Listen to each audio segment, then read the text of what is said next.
Okay, so let's have a look at, we've done solids, we've done liquids, and now we're going to do gases and plasmas. And we're going to talk about basically the atmosphere, and we'll talk about things like barometers, Boyle's law, and then we'll talk about air buoyancy and some kind of interesting fluid dynamic effects. A gas is like the next thing in line. We had solid.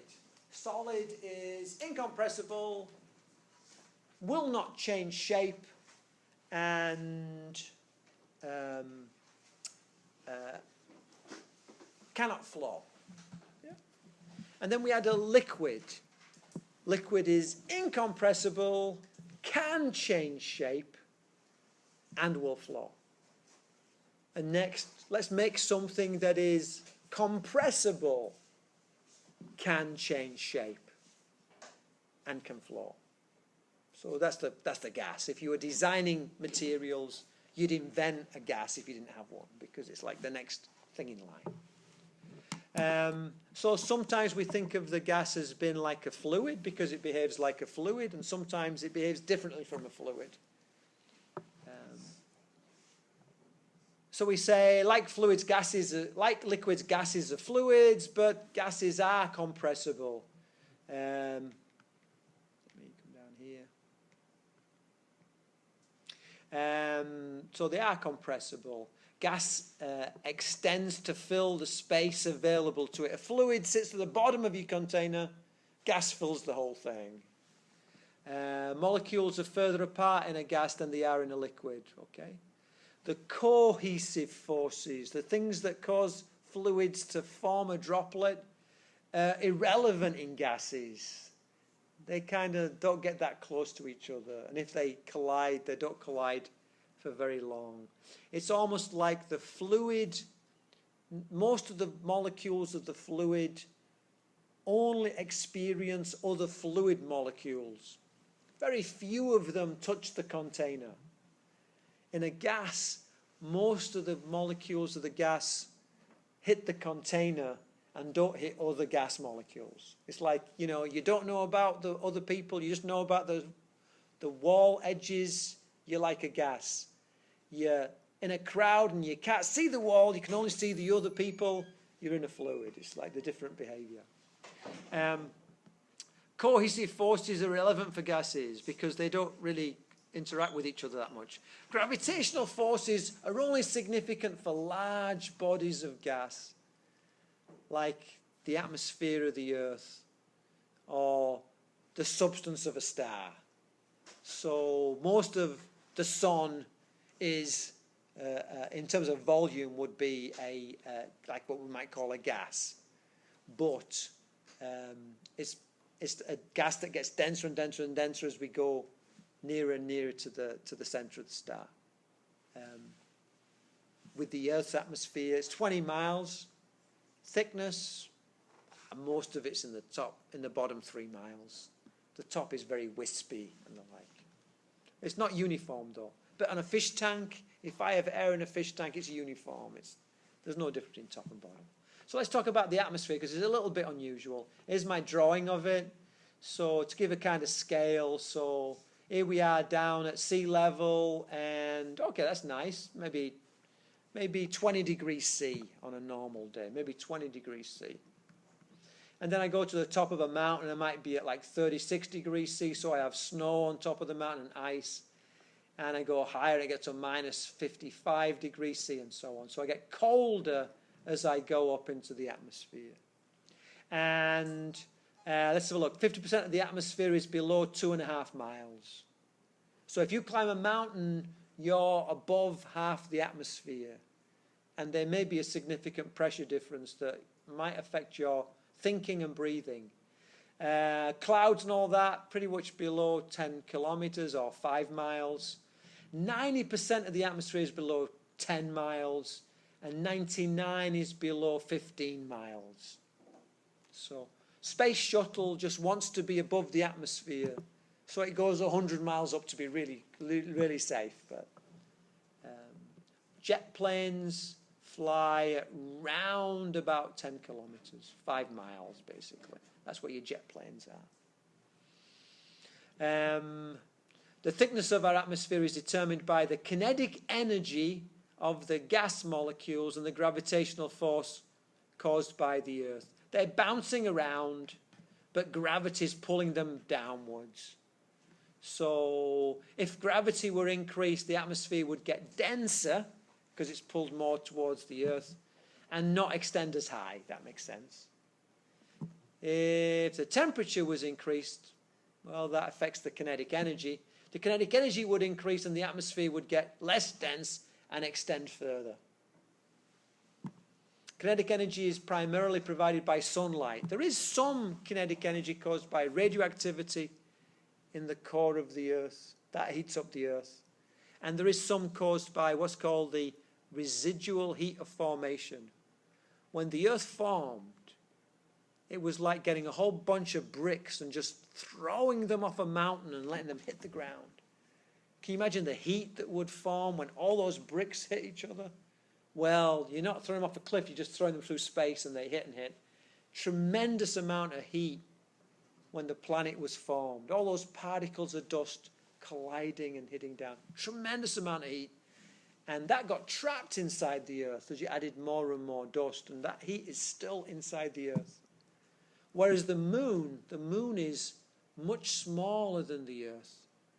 That heat, there was still heat inside the moon, but it was able to escape much, much earlier.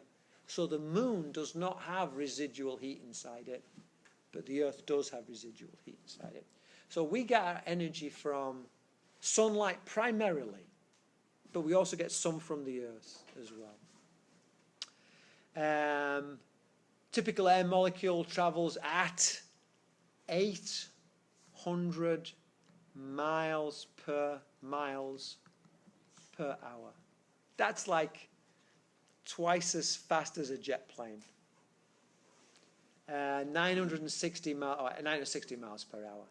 It's going so fast. But we don't have winds that speed. No, because it hits something. In the atmosphere, it'll hit something. It hit a gas molecule, or hit a building or something. It's got to collide with something. So we don't feel one gas molecule, and there's as many going to the left as to the right. So atmospheric pressure. We live at the bottom of an ocean of air. If we evacuated the air from inside a container, take the air out, it crinkles. Not because vacuum sucks, but because the air pressure outside pushes. So just as water pressure is caused by the weight of water above, so air pressure is caused by the weight of air above. At sea level, 1 cubic meter of air, that's 3 foot by 3 foot by 3 foot. With the number of molecules in it, it has a mass of about 1.25 kilograms, which is the same as about 12 apples. Take a bag of apples, hold it in your hand. That's the same mass as the mass of 1 cubic meter of air. It's not insubstantial. It's quite a lot. We're just used to it, so we don't feel it pushing on us. We push out as much as it pushes in, so we're in balance with it. The weight of a column of air above a 1 meter square area is that. So that's the air. There's the floor, and we have 1.1300 apples per square meter. So imagine 100,000 apples loaded up. The pressure underneath. That's the pressure. It's a fair amount. What is the approximate mass of air of a 12 by 12 by 12 room? Oh, I don't really care. But it's going to be 1.25 kilograms times, let's have a look, that was 3 by 3 by 3. So we're going to have, let's have a look, 4 going into 12, and 4 and 4, that's 4 4s are 16, 4 16s are 64. 64 little 1 meter cubed cubes. So 125 times 164 is about 80. I would never ask you that in a test. I don't know why it's there. Where'd you get 64 from? Oh, because it's 12 feet. So that's 3 foot, 6 foot, 9 foot, 12 foot. 3 foot, 6 foot, 9 foot, 12 foot. 3 foot, 6 foot, 9 foot, 12 foot. So there's my cube. And each one of these is 1 cubic meter, roughly. Oh, meter. So I have 16 and 16 and 16 and 16. I didn't see that meter. Okay. Why doesn't air pressure break windows? Because it presses just as hard on the outside as it does on the inside. Yeah. If you sucked all the air out of your living room, the windows would break. Good luck doing that, by the way. It's hard to do, but the windows would break. That's one of the issues. So I have a friend, she's deceased now, but who all her life would order cars with manual handles on the windows. She'd get a Toyota Corolla and she'd order manual handles, no motor drive. Because if you go into a lake, and there's plenty of lakes around here, if you go into a lake and you submerge, then you can't push the doors open because the water's pushing in, you're trying to push out because the pressure is not equal there. So what you've got to do is you've got to wind the window down. But as she pointed out, you're relying on the fact that the electric motor drive will work when all that electronics is underwater. Well, it's pretty well insulated, actually, so it probably will work. But there's a chance it won't. And so she says if I have a manual drive, I can wind my window down and the water will rush in and she'll be able to swim out and go to the surface. She never had to try it. But, you know, and you can say, man, that's a really pessimistic way of living. But, you know, I might end up in a lake wishing that I'd done the same thing, you know. It's like, so, yeah, we don't notice pressure because we push back just as hard, but it is always there. Okay, here's an interesting thing. You ever done the dishes and had a vase, like a flower vase, and you wash the inside and then you turn it upside down and you notice that it's kind of got a lot of water inside it, even though it's upside down. And it's only when you break the seal that the water gushes out. Have you ever noticed that? That's kind of weird. All this water stays in the vase, even though it's like surrounded by air.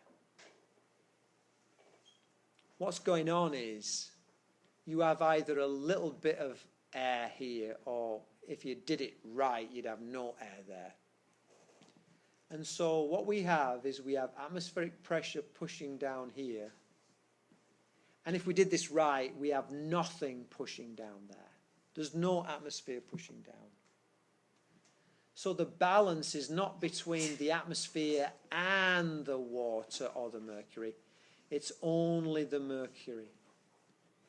And so what people realized is, oh man, this is a really interesting machine, because this level of mercury measures my atmospheric pressure. We call that a barometer. There's a manometer, which is an open tube. It's like a U-tube, and that's useful in its own right, but we have atmosphere on both sides. I can suck on this side or blow on this side and make these things go out of level. But this is more sophisticated. We have a vacuum, no air on that side. We sucked all the air out. And we made the column so high that even though the atmosphere is pushing down on this side, it can't push any more fluid up. So the weight, or if you like, the pressure caused by that column of mercury is equal to the typical pressure caused by the atmosphere. And it turns out it's about 76 centimetres. If we did the same thing with water, and we could, because water's not as dense, we'd need 31 feet of water. We'd need a column of water that's 31 feet high to have the same effect. So more convenient to have mercury. That's why there were so many mercury measuring vessels around in the past. Yeah, if they broke and got in your house, they kind of like gave your dog brain damage. I mean, it was like not good to have around, but, you know, people didn't think about it. Let's draw a line there. Any questions, I'll answer them now, but let's draw a line there. Okay.